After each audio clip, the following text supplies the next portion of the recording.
Bonjour Geoffrey. Bonjour Andy, bonjour Paul et bonjour Christophe de Chavannes. Oui, car sortez couverts, parlons peu, parlons bien et ne parlons surtout pas la bouche pleine. La capote sera remboursée par la Sécu à partir du 10 décembre 2018, cette année. Très bien, c'est une avancée, oui.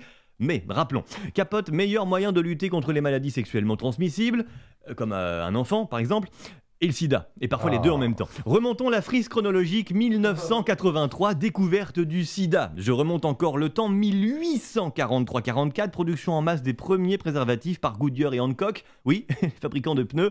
Ah bah oui. Elle est bien cette entreprise, parce que finalement, peu importe le terrain, l'idée c'est qu'il n'y ait pas de sortie de route, même sur route bravo. mouillée ou chaussée glissante. Alors, je me pose une question, pourquoi faut-il attendre 2018 ? La capote existe depuis plus d'un siècle, avant qu'on ne découvre le sida. Et à partir du moment où on le découvre, il faut plus de 30 ans pour se dire, au fait, ça permet de lutter contre les maladies ? Oui. C'est un moyen de contraception ? Oui.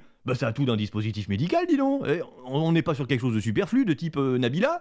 Mais si on avait considéré ça plus tôt et distribué ce moyen de contraception, Charleroi aurait moins de zombies, d'habitants, pardon.